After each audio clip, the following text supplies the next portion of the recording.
ঈদকে কেন্দ্র করে দেশের বিনোদন অঙ্গনে লেগেছে আনন্দের ছোঁয়া। বছরের অন্য সময়ের তুলনায় ঈদে তুলনামূলক দর্শকদের আনাগোনা বেড়ে যায়। প্রতি বছরের ন্যায় এবারেও ঈদ উল ফিতরে প্রেক্ষাগৃহে মুক্তি পেয়েছে বরবাদ, দাগি, জঙ্গলি, জিন 3, চক্কর 302 ও অন্তরাত্মা। ঈদের দিন থেকেই প্রেক্ষাগৃহে দর্শকের উপচে পড়া ভিড় চোখে পড়েছে। এমনকি মাল্টিপ্লেক্সগুলোতে অগ্রিম টিকিট বুক করেও সিনেমা দেখা যাচ্ছে না। এমন অবস্থায় ছবিগুলোর মুক্তির পর 3 দিনের আয় কত ছিল তা জানার আগ্রহ তৈরি হয়েছে সিনেমা প্রেমীদের মাঝে। যেহেতু বাংলাদেশের কোনো বক্স অফিস কালেকশনের রেকর্ড নেই, সেই হিসেবে সিঙ্গেল স্ক্রিন থেকে 3 দিনে কত আয় করলো তা সহজে জানার খুব একটা সুযোগ নেই। তবে চলচ্চিত্র বিশ্লেষক তানভীর খালেদের দেওয়া তথ্য মতে জানা যায়, ঈদের সিনেমাগুলোর মাল্টিপ্লেক্সের 3য় দিনের আয়। তার মতে একদিনে ব্লকবাস্টার ছাড়া বাকি মাল্টিপ্লেক্সগুলিতে গ্রস আয় প্রায় 1 কোটি টাকা। বলা বাহুল্য, সিঙ্গেল ডেতে রেকর্ড।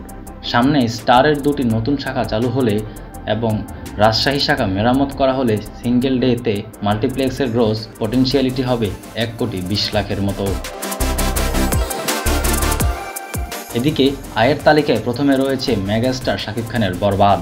সিনেমাটি 3য় দিনে মাল্টিপ্লেক্সের 56টি শো থেকে আয় করেছে 58,54,000 টাকা। টোটাল 3 দিনের মাল্টিপ্লেক্স থেকে আয় 1 কোটি 31 লাখ। তালিকায় 2য় স্থানে রয়েছে অভিনেতা আফরান নিশোর দাগি, যা 3 দিনে মাল্টিপ্লেক্সের 33টি শো থেকে আয় করেছে 26,58,000 টাকা। টোটাল 3 দিনে মাল্টিপ্লেক্সের থেকে আয় 69,43,000 টাকা।